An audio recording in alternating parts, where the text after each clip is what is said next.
Last time we met, we were looking at these notes on the themes in Proverbs. The theme we were talking about was wealth. The Proverbs, Solomon had a lot to say about wealth. He had a lot of wealth.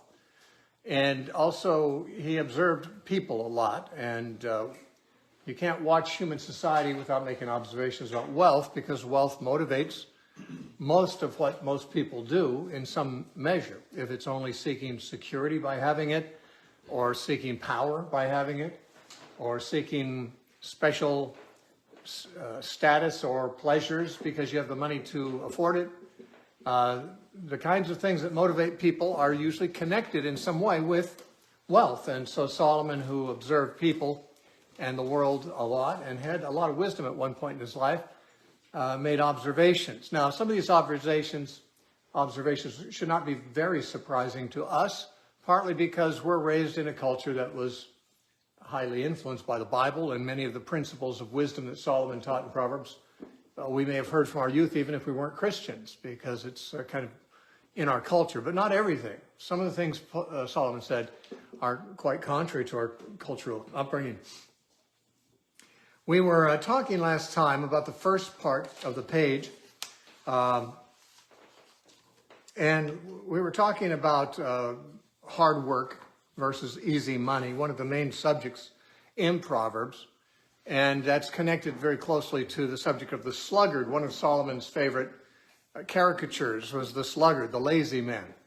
And I suppose we all have a temptation to be lazy, to let other people do as much of the work as possible. Not everyone succumbs to that temptation. Some people end up doing all the work and don't appear to be lazy at all. But for the most part, we would like to consume without too much involved in production. That's something that goes against nature ever since the fall.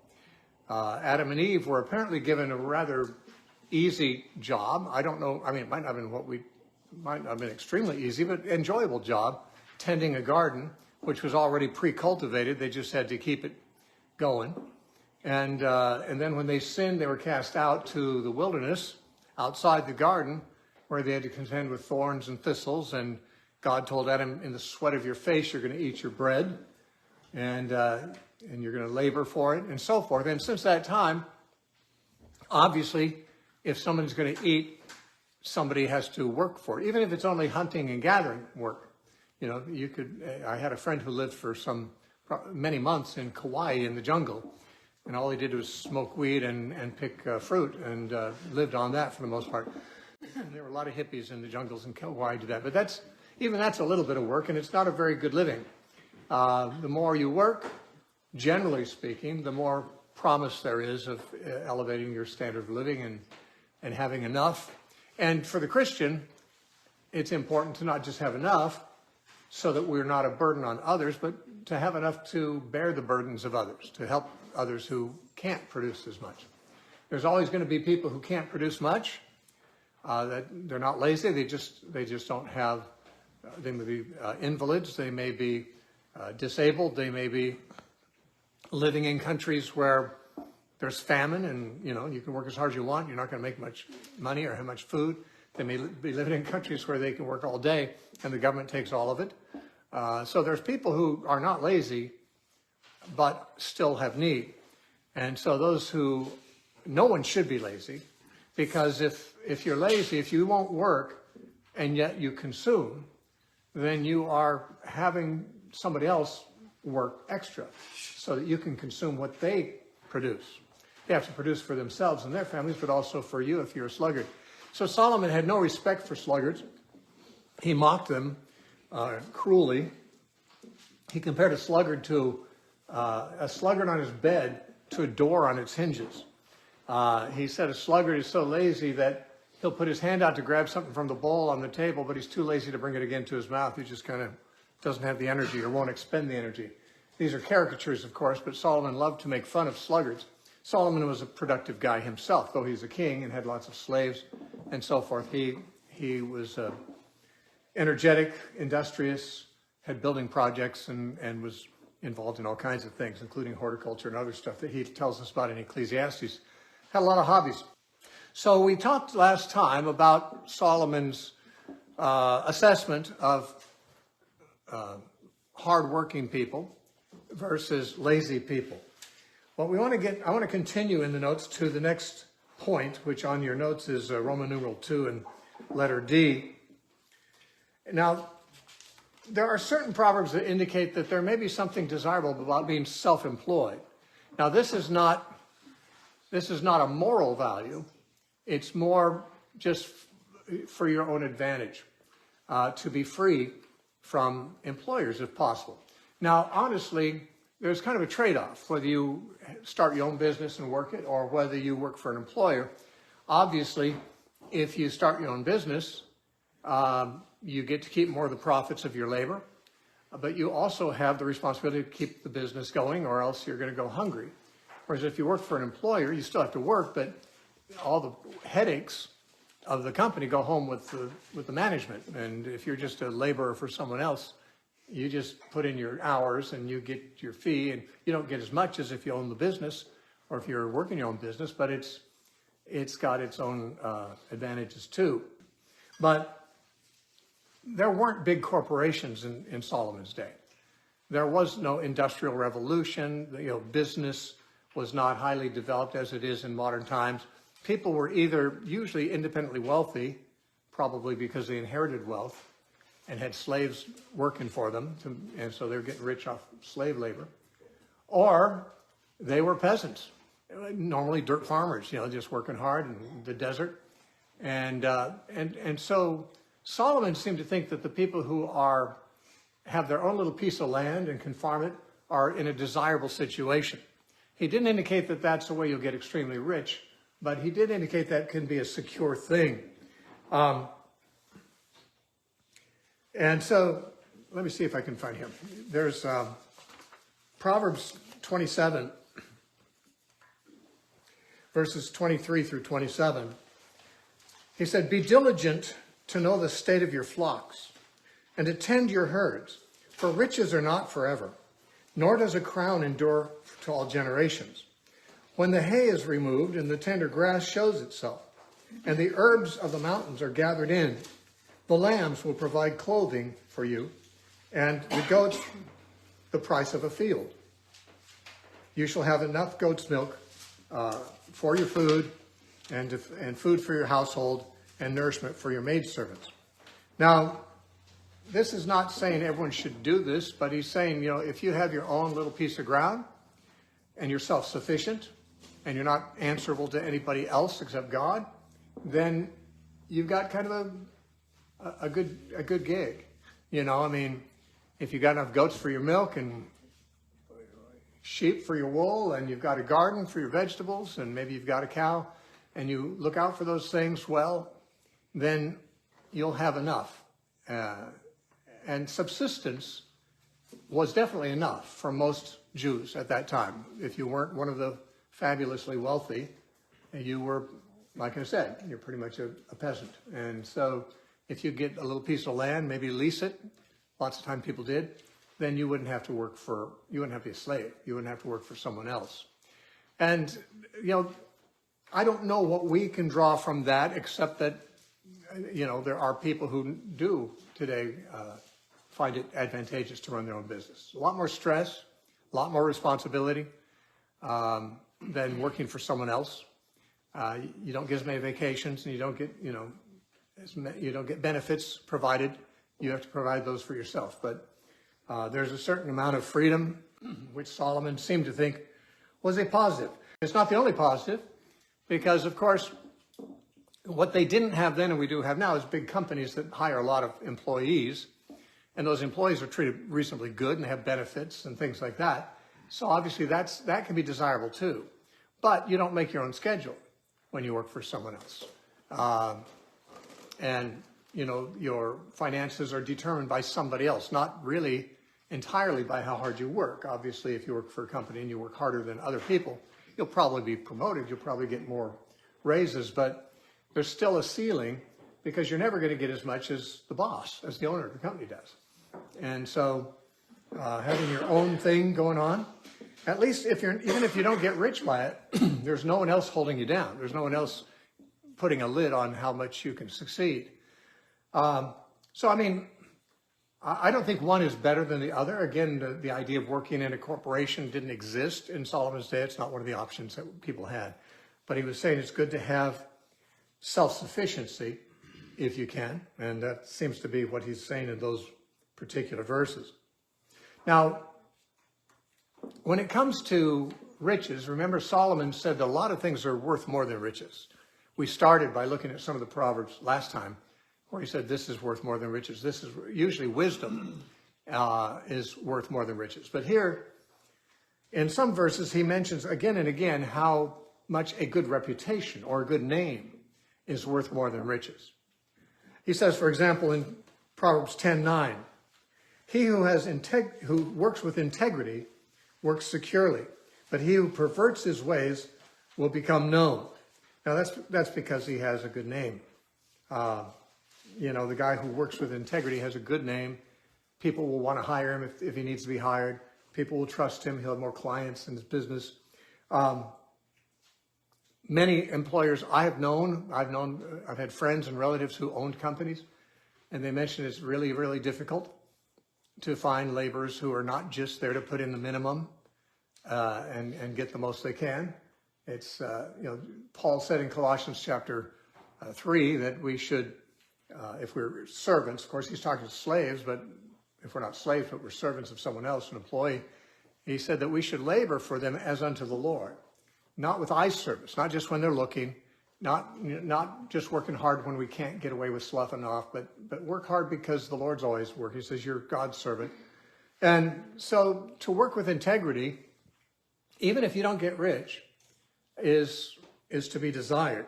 It says in Proverbs 22:1, a good name is to be chosen rather than great riches, loving favor more than silver and gold.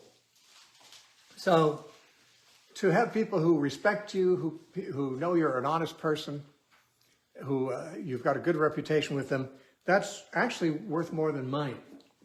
Because if you have a good reputation, there'll usually be people around who are willing to hire you. If you don't take long coffee breaks, longer than you're supposed to take, if you don't go to bathroom breaks between coffee breaks, if you don't do as little work as you can get away with, if the management sees or the boss sees that you're harder working than most people, that's going to count for something. At least if you don't make a lot of money, you'll be the last person they want to lay off because you're getting something done, and a lot of other sluggards are not.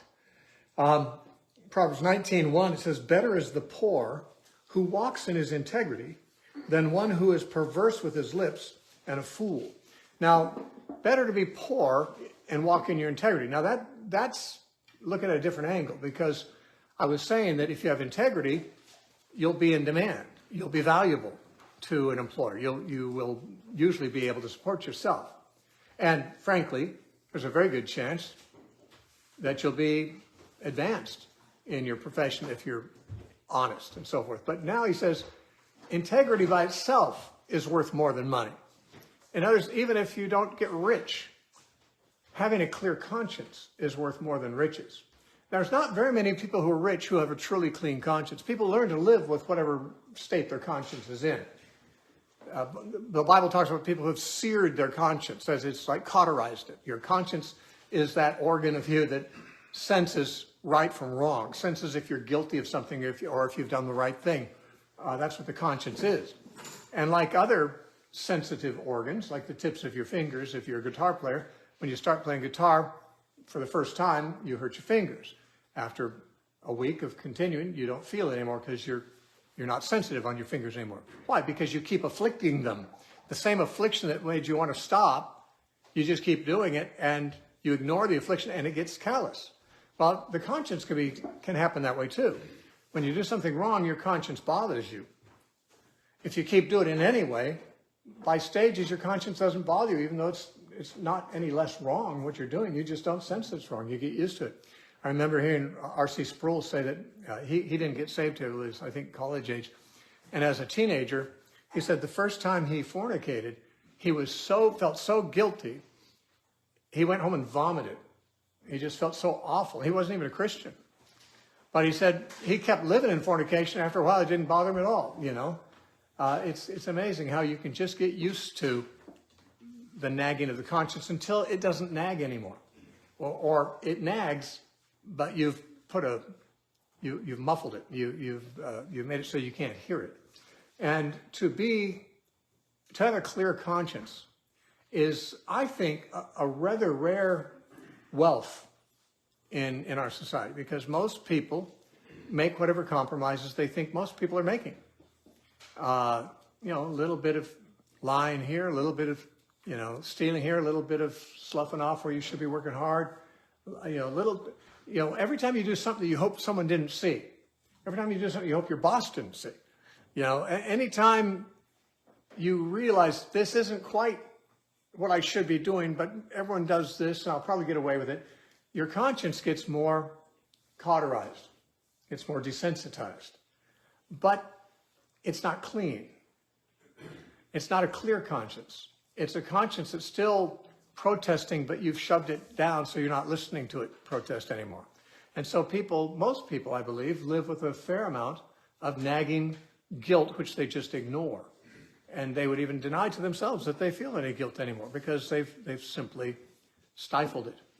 And yet there's really nothing better than having a clear conscience, even though many times when your conscience is clear, you'll be falsely accused of things. I personally have been falsely accused of many things that I didn't do. Now, I've done bad things too. I haven't always done good things. But many times I was totally innocent of something, and someone turned against me and didn't, would gossip about me or lie about me and slander me. But I just felt like, well, my conscience is clear before God.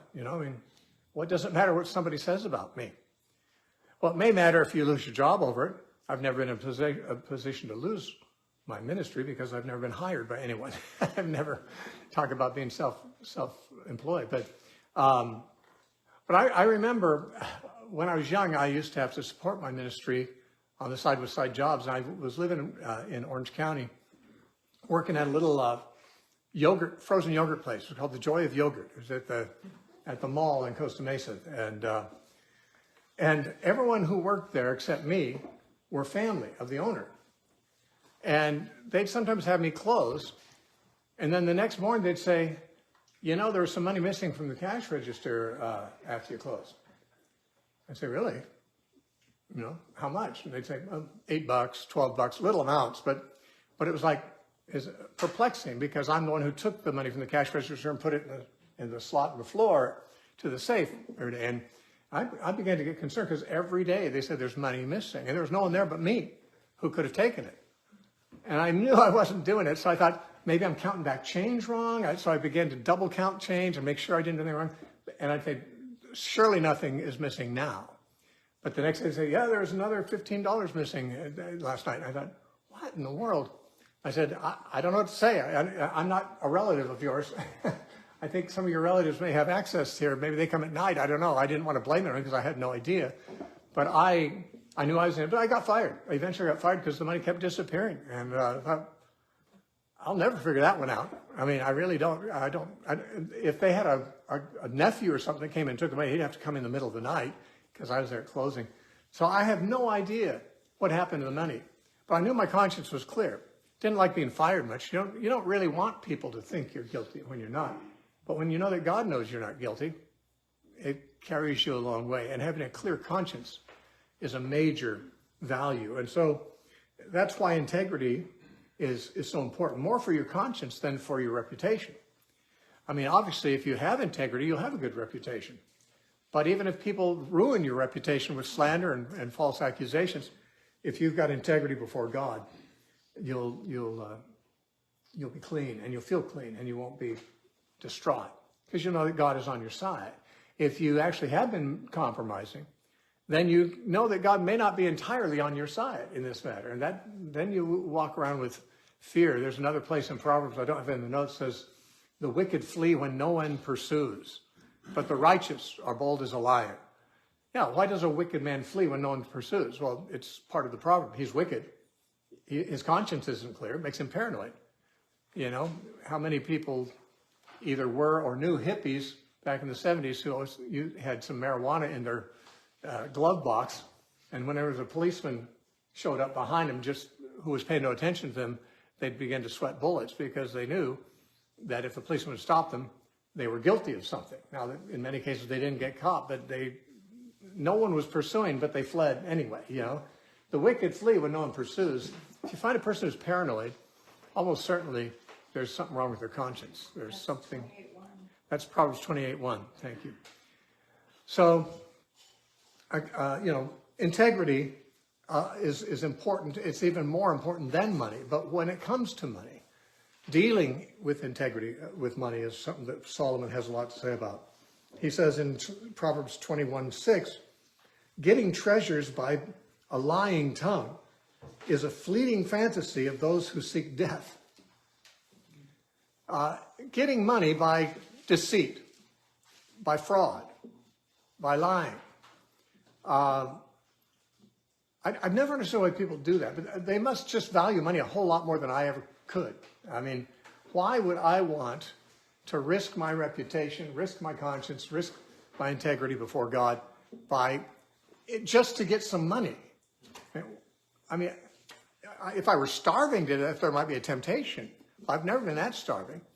But I mean, there are people who just like to do fraudulent things because they want more money. I think when I see people who have a lot of money, I think, so is that better? Is that better than me? I mean, I don't have a lot of money, but would I be any happier if I had all they had? I know I wouldn't, because I'm happier than they are already.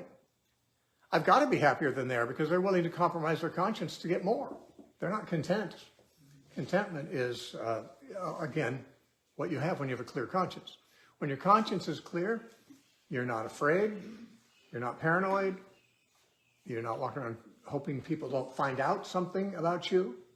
And people who get treasures by a lying tongue, he said that's a fantasy.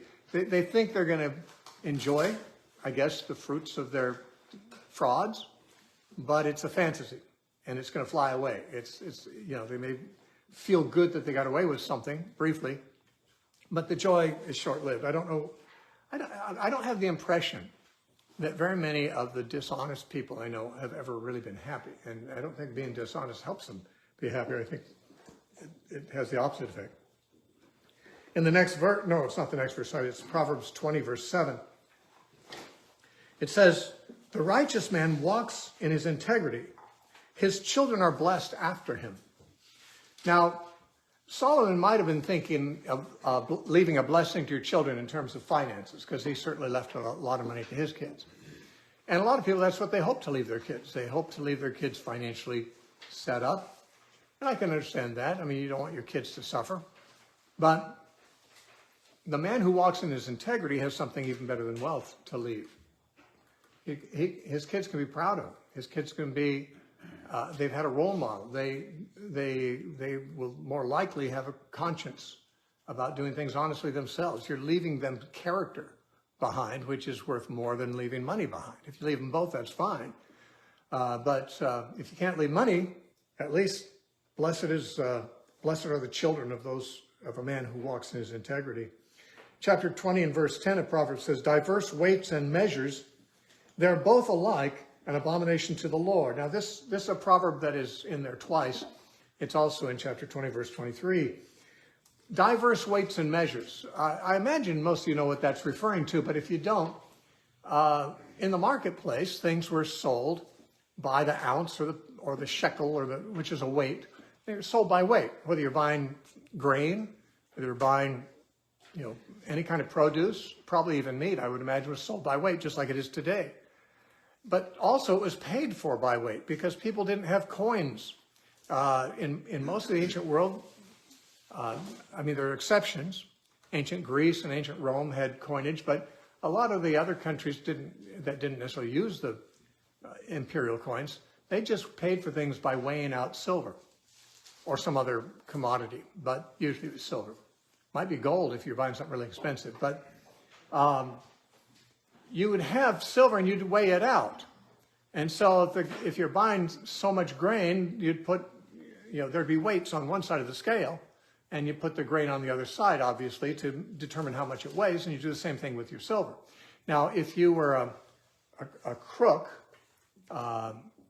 you know, at the market, they might have false weights for the balance, of course, and who could tell? I mean, if it was a little bit heavy or a little bit light, these weren't standardized very closely. There wasn't some government agency going around to make sure that your counterweight was exactly what it should be. So it was very possible for someone to cheat. I remember seeing when I was a kid in a Mad magazine, one of those Don Martin comics where this I think it was a lady talking to the butcher across the counter. She said, "Don't try to cheat me. I see your finger on the scale." And it draws back and shows his fingers cut off. It's on the scale next to the meat she's buying. but putting the finger on the scale is sort of like having diverse weights. You know, you're faking the weight. So that when it says having diverse weights and diverse you know, measures, that's an abomination. In other words, cheating. When you cheat people in commerce. There's a similar kind of thought in Proverbs chapter 20 and verse 14. Proverbs 20 and verse 14. It says, "It is good for nothing, cries the buyer, but when he has gone his way, then he boasts." Now, when you're buying something in the marketplace or at a garage sale or somewhere, or even when you're bargaining for a car, you try to talk to the salesperson and say, "Oh, this has flaws. This is worthless. This is a piece of junk." But then when you get it, you boast about the great thing you got. You know, in other words, when you're on the purchasing end, you try to downplay the value of the thing that you're buying so that you don't have to spend as much. But then on the other end, you boast to your friends about the good deal you got. So it's kind of another aspect of having false weights, not having quite integrity in the marketplace in buying and selling. So integrity and a good name, those are things that Solomon believes are very important. And frankly, there's a great proverb for the need to have excellence in what you do, whatever you do. And it's Proverbs 22:29, which says, "Do you see a man who excels in his work? He will stand before kings. He will not stand before unknown men." In other words, a man who's a laborer, maybe just a construction guy or something like that, who excels at his work, he takes it seriously. Let's say he works as unto the Lord. People will respect him. He'll stand before important people. He'll be hired, you know, when the big contractors want to hire somebody. And I've known many contractors, especially in the past decade or so, that have, you know, we've called them to come out and do something around here. Sometimes they've given us a bid. Sometimes we've agreed to it. And then they don't show up again. And they don't show up when they say they're going to show up. Sometimes they never show up at all. This hasn't happened 2 or 3 times. These are people who do not excel in their work, and they're kind of people that we're not going to recommend if somebody important wants some work done. We're just not going to recommend them because they don't excel at their work. To become excellent at what you do, even if it's a menial thing, is important. You know, Solomon said this. He also, there's a story in the story of Solomon about this, and that's about Jeroboam. Jeroboam was on Solomon's work crew when he was building the temple and he was building his other projects. Jeroboam was like a foreman on the crew. But, he was made foreman by Solomon because he was very diligent, because he was a good worker. Because he did good work, Solomon made him the foreman. And eventually God raised Jeroboam up to be the king of the northern kingdom after it split under Rehoboam. So, in fact, Solomon began to recognize that Jeroboam was going to fill that role, and he tried to kill him. And Jeroboam fled to Egypt to get away from him. Solomon was not at one of his better times in his life at that time. And so he tried to kill Jeroboam, and he fled to Egypt. But when Solomon died and the nation split in two, the northern tribes went down to Egypt, sought Jeroboam, had him come be their king. Because he was just a construction worker. You know, he wasn't an intellectual. He wasn't a politician of any kind. He just was a good foreman on the crew, and eventually he was made king. So Solomon didn't live to see that happen. So he may not have been obviously thinking of that case, but he does say, if you see a man who excels in his work, that man's going to stand before kings, and he'll become somebody important, even though the work he does might not be one of the more respected trades in itself. Now, one of the things that the Proverbs teaches clearly, and which all Christian teaching on money brings this out, and that is to avoid debt.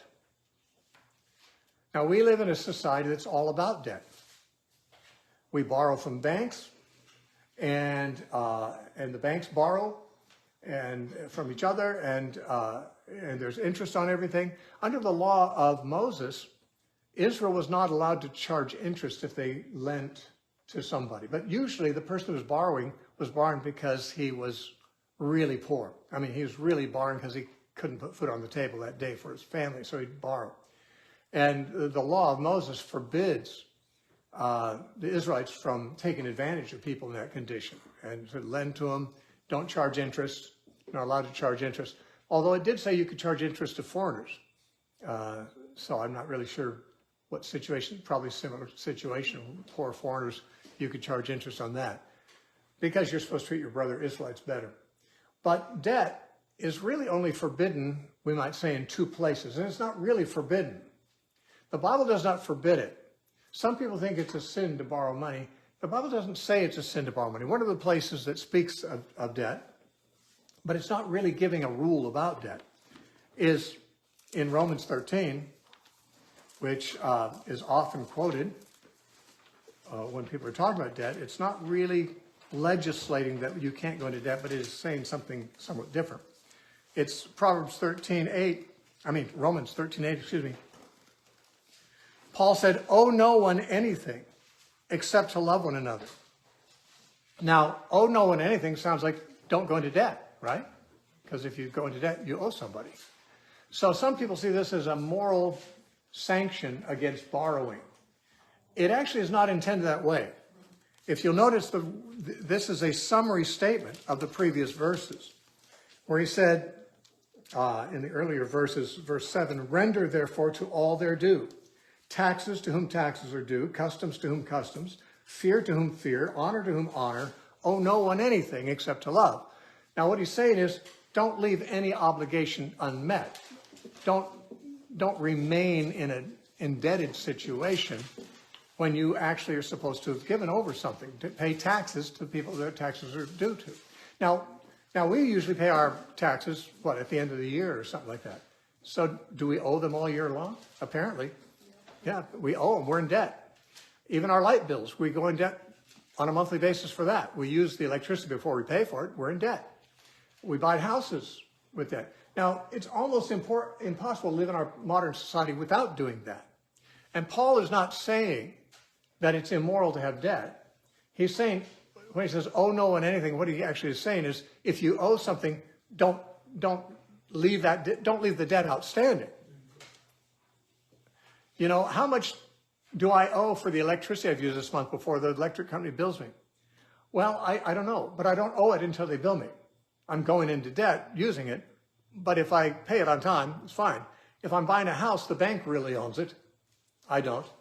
I'm buying it from the bank, and I'm paying payments when they're due. You know, so I'm not really neglecting a debt at all. I mean, there may be a balance on my debt. But if I'm paying on the agreed upon schedule, then I'm not going into further debt. I mean, there are nuances, obviously, to the whole subject of debt. And that's why the Bible doesn't say that it's a sin to have debt. If it was a sin to have debt, then Jesus shouldn't have said, lend to everyone who wants to borrow from you. Well, what, you're going to make them guilty now of being in debt to you? But of course, Jesus said, lend without expecting anything in return, which doesn't, you might say, well, why didn't he just give it? Well, I think that he meant there are times to give. He also says to give to the poor, but there are people who aren't that poor, but they need something at the moment, and they're willing to borrow it and repay it. And they don't want to give. They don't want to give up their dignity by just becoming a beggar. They just need a leg up at the moment, but they can pay it back, and they want to pay it back. They want to keep their dignity. So you lend to them. But Jesus said, expect nothing in return. In other words, if it turns out they can't pay you back, then just turn that into a gift, you know. It's not immoral to be in debt. But the Proverbs tells us it's definitely not a blessing to be in debt. And anyone who's had debt that was difficult to manage, even a mortgage on a house, it's a weight. Now, once you know this after you get your mortgage paid off, you realize what a weight it was because it's not there anymore. You know, you didn't realize, wow, you know, I had to pay this and I was, you know, if I didn't pay it, I could lose my house and things like that. You know, once you get your mortgage paid off and you're out of debt, you realize what a blessing it is not to be in debt. And to live debt-free is perhaps not 100% possible in all respects, but Solomon says it's desirable. And he says it in a single line, and this is probably the main verse in the Bible that discourages debt, but it doesn't forbid it. In Proverbs 22:7, he says, the rich rules over the poor, and the borrower is the servant to the lender. In other words, you're a slave. If you have to borrow money and you have to pay it back, you're working for that person now. You know, they own that money before you earn it. It's like you're a slave who's working for a master until you get that paid off. And you often feel somewhat enslaved if you, for example, have debt and you'd like to, you know, travel or something like that, and you realize, well, I have to work my job. I can't take 2 weeks off. I can't afford that. If you have no debt, you can live on subsistence level. You don't have to have much of anything if you have no debt. Just enough to put food in your mouth and to keep the lights on, you know, put a little gas in the car. But if you have debt, that can be a crushing thing in hard times. And so being in debt is simply putting you in slavery to somebody until you've paid them back. And in fact, most slavery in the Old Testament was indentured. It was a debt. Somebody who couldn't pay his bills would indenture himself to somebody who would take him on as a slave for 7 years. And after 7 years, he's released. He's given his freedom because he'd paid off his debt, but he was a slave until it was paid off. And although we don't go into indentured slavery, there's a sense in which that principle remains. As long as you have somebody who has a claim on your money before you have the money you're working for now, they already own it. I mean, there's no sin in being a slave. The Bible doesn't forbid people to be slaves. Most people in biblical times were slaves and they weren't condemned for it. It's not their fault. But so it's not that being in debt or borrowing is itself a sin. It's not. It's not morally wrong. It's just a bummer. It's like a curse. It's like, you know, what a bummer to have to live with that hanging over your head. Now, it may be a sin if other factors render it so. That is to say, if the Bible says be content with such things as you have, and you're not, and you just go into debt because there's stuff you want that you can't afford, and you're living beyond your means, you know, just assuming that, well, I'll have enough to pay this later. Well, you don't know what tomorrow holds. You may not have enough to pay it later. We had a guest in our home last night, and his adult son is getting married, I think next week in Nashville. And he was saying that his son told him he's just got into $32,000 debt for a truck, which he didn't need. You know, and his dad was scolding him for that. You know, you don't want to go into your marriage with new debt over your head. I mean, debt is definitely not desirable, though we've gotten used to it because we can. Everybody has a credit card. You know, when my parents were growing up, they didn't have credit cards. Some stores did, you know. I think Sears, Roebuck, and May Company probably had credit cards that they issued to their customers. But these Visa cards that you can use on anything, that was unheard of when my parents were in college and when I was young. And now everyone, a kid, can get a credit card almost if his parents will co-sign. And so people just they don't live within their means. They just figure, well, I can eventually pay this back. And they get into serious problems. And, you know, the real blessedness is not to have debt. And the way to have no debt is to not live beyond your means. You know, if like when I got married, well, Dana had a house, so we were okay. But I mean, when I was younger, when I first got married as a teenager, when I was 19, I got married, I didn't have any money at all, or any guaranteed money at all. In fact, I never did in my whole life. And yet, that was the least of my concerns. And it was the least, frankly, of my bride's concerns, because they were hippies, they didn't want money either. But the thing is that there was no stress about money there. I don't remember there ever being stress, although we were poor. Just because we didn't go into debt. We lived without debt. And we lived subsistence level, which was okay. You might say, yeah, what wife would think that's okay? Well, I'll tell you, I had wives who complained about things, but they didn't complain about that. They never said anything about wanting more money, because, you know, that just wasn't the value we had. And so life is so easy in many respects, easier when you don't have any debt. And Solomon, when he says the borrower is the servant to the lender, anyone who's been under debt that they can't quickly pay off, they sense that. When something comes up that they could do if they weren't in debt, but they can't do it because they're in debt, they think, yeah, boy, can't wait till this is paid off. Because it's an indentured slavery of sorts. Now, Solomon has some things about the way you treat poor people and employees. Solomon had a lot of slaves, a lot of servants. He was never employed by anybody. But he says in chapter 3 of Proverbs, verses 27 and 28, do not withhold good from those to whom it is due. Now, what does that mean? That means somebody that has worked for you and it's time to pay them. In biblical times, as I said, workers were dirt poor. They had to be paid at the end of every day. That's actually legislated in the law of Moses. You have to pay your workers at the end of every day, because they didn't have food at home from the meager amount they got paid the previous day. They depended on the labor, the income from a single day to feed their family for that one day. And he says, do not withhold good, he means remuneration, from those to whom it is due when it is in the power of your hand to do so. Do not say to your neighbor, go and come back, and tomorrow I will give it, when you have it with you. I remember when I was running a school in Oregon, we had this huge electric bill, because we had this campus. It was huge at the time. It'd be huge even now, I suppose. I think we had about a $3,000 electric bill. And we had enough, barely, to pay for it when it came due. But there's also something else we were had been hoping to do with the money. And I remember the elders got together to discuss, should we pay this bill or should we stall it a little bit? They'll probably give us a grace period before they turn the lights off. And I remember this verse came up. Don't withhold it if you owe it to them, So we paid them off, and we had to say no to the projects we were hoping to spend the money on otherwise. But it's just nice, because that's another way to stay out of debt, obviously. Because if you don't pay on time, then you've got, from that point on until you pay it, a debt. And those do accumulate.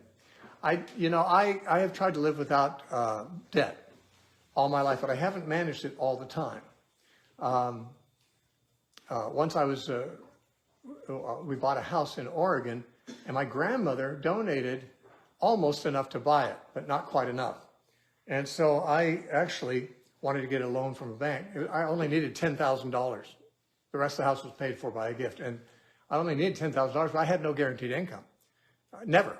And so the bank, of course, wouldn't give me a loan because I had no income. I went to my brother-in-law, who was pretty well off. I asked if he would co-sign. I didn't ask him to loan me the money. He didn't lend me the money. I didn't ask for it. But I said, would he co-sign on the loan for me? And he did. But of course, doing so, he knew that he might end up holding the bag, which he did not. It was a 3-year loan, and I got it paid off in 2 years. I was never so happy to get something paid off as that. But, I always made extra payments. So I didn't want to be in debt, even though there's somebody else on the hook for it, Well, especially because someone else was on the hook for it. I kind of went against my own principles once when I used to travel and need to get rental cars, but I couldn't get rental cars because they needed credit cards. This is before they had debit cards. Yeah, I lived before there were debit cards. And I used debit cards for renting cars now, but when I'd go to Hawaii to teach for a while or something, I couldn't rent a car because I didn't have a credit card. I couldn't qualify for one. And eventually they came out with these ones where, I don't know, some bank sent me an offer of a low, like $5,000 limit or something like that for a credit card.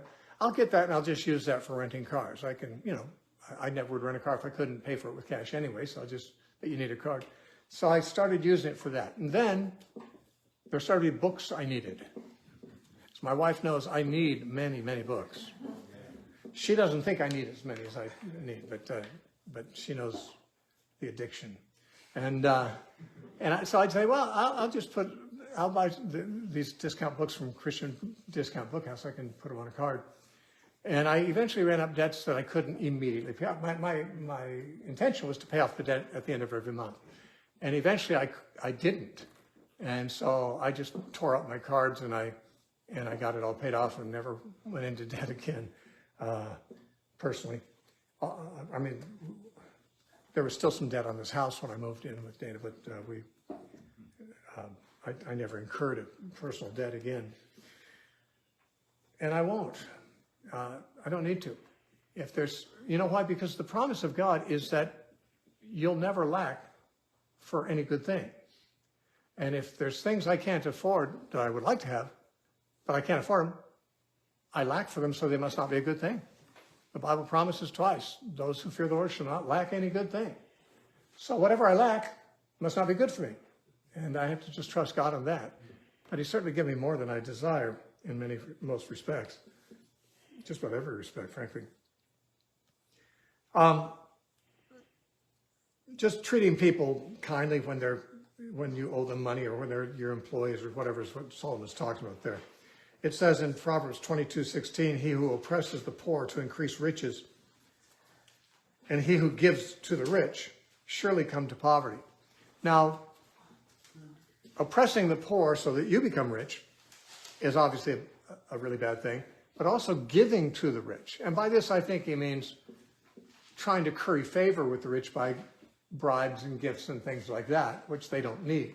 Here you've got poor people that you're oppressing who need stuff, and you're catering to rich people to maintain relationships in the right kind of society you want to be in.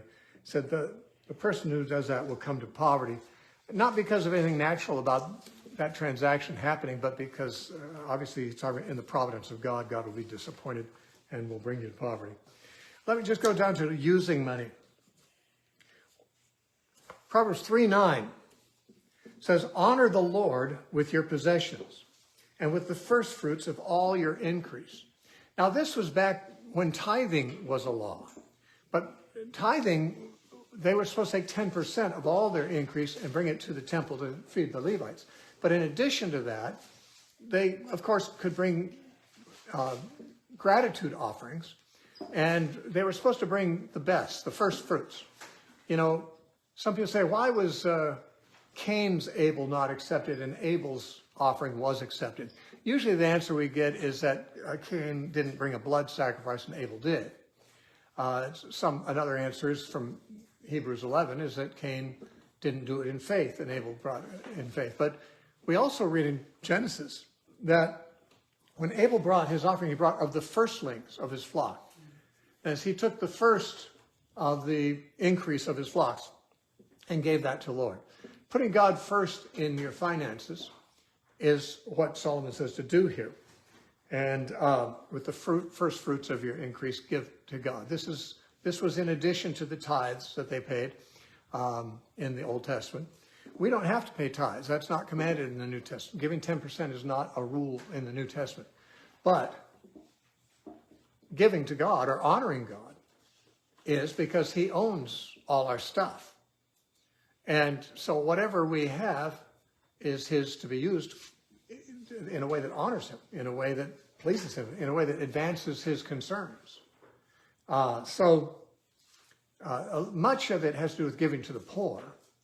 God is honored by our giving to the poor if they're legitimately poor people and in need, but also, of course, to support the church or to support, missionaries, to support the advance of the gospel. That certainly is also honoring God with your possessions. But those are the two things, actually, that the Bible mentions. of course, providing for your family, that honors God too, by the way. And obviously some portion of your possessions is intended to be used that way. If you don't take care of your family, the Bible says you're worse than an unbeliever. Unbelievers take care of their families. You need to take care of yours. But on the other hand, wanting to take care of your family in a lavish, wealthy fashion is not particularly virtuous. After all, being wealthy isn't the best spiritual predictor of spiritual benefits. I mean, it's a financial predictor of spiritual benefit. Being wealthy, it's hard for a rich man to enter the kingdom of God, Jesus says. It's easier for a camel to go through the eye of the needle than for a rich man to enter the kingdom of God. So to make your kids rich, not necessarily the best thing you can do for them, you know, if it makes it harder for them to enter the kingdom of God. But taking care of your kids is obviously a biblical mandate. But apart from that, supporting the Word of God, supporting the poor, these are the things that honors God with your finances. And speaking of the poor, there's quite a few proverbs about that. I'll just read through them quickly. Proverbs 11:24 through 25. There is one who scatters and yet increases more. And there is one who withholds more than is right, but it leads to poverty. The generous soul will be made rich, and he who waters will also be watered himself. Proverbs 19:17. He who has pity on the poor lends to the Lord, and he will pay back what he has given. Now, having pity to the poor, of course, means helping them out financially. If you help the poor, you're lending to the Lord. Now, he could have said you're giving to the Lord, because Jesus said, inasmuch as you do it to the least of these, my brethren, you've done it to me. I was naked and you covered me. I was sick and you visited me. I was hungry and you fed me. And as much as you did it to the least of these, my brethren, you did it to me. So he could just say, whoever helps the poor, that's giving to God. And that's true. But he uses the word lends to the Lord because he considers that God counts himself indebted to you on that. Not that God really is ever indebted to you in reality. You're going to be infinitely indebted to him no matter how much he does for you. You always receive more than you give. That's why you have some left over when you give. Everything you have is from the Lord. No matter how much you give, unless it's all of it, you have received more than you've given. So we always have received more than we've given. But God nonetheless graciously counts himself indebted when you help the poor. And so that's, of course, honoring God with your finances. Proverbs 21:13. Whoever shuts his ears to the cry of the poor will also cry himself and not be heard. So God turns it around in many cases. Now, these proverbs, remember, like all the proverbs, they're not universals. There will be people who are cruel to the poor and they themselves die fat and happy and they're never poor. It doesn't always turn around like this. These are characteristic providences of God. There are exceptions to them. That's how proverbs are. Proverbs are generalities. They're not promises. They're not prophecies. They're not laws. They're different than other parts of Scripture in that they're observations. They're observations about generalities. And that's a general providence of God, that if you are not kind to the poor, you may very well end up not being heard when you cry out for help. Chapter 22, verse 9. He who has a generous eye will be blessed, for he gives his bread to the poor. Blessed by whom? Obviously by God. Proverbs 28:27. He who gives to the poor will not lack, but he who hides his eyes will have many curses. So, in the final analysis, Proverbs strongly urges us to work hard for money and give a lot of it away. And when we work for money, we should try to be excellent in our work. Why? Because we'll get a pay raise? Well, we very well might, but that's not the reason. The reason to be excellent is because you're working for God. Because your employer is God. You're a servant of God. And even when no one else is watching and he's the only one watching, you want to be as diligent as if you're, on camera. And these days you probably are. But I don't know if there's anywhere you can work that you're not on camera.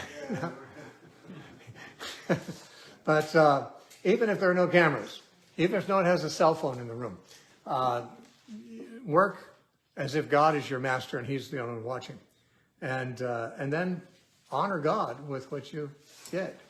Live within your means. In other words, don't be going into debt to swell your standard of living. Be content with what you have, live within your means. I'll tell you, I have always done that. I've always lived within my means, as I said, until I started buying more books than I should. Didn't do that for very long. I don't even have all those books anymore, but I have new ones. But when I did live within my means, most of the time, in the early years, I mostly was poor.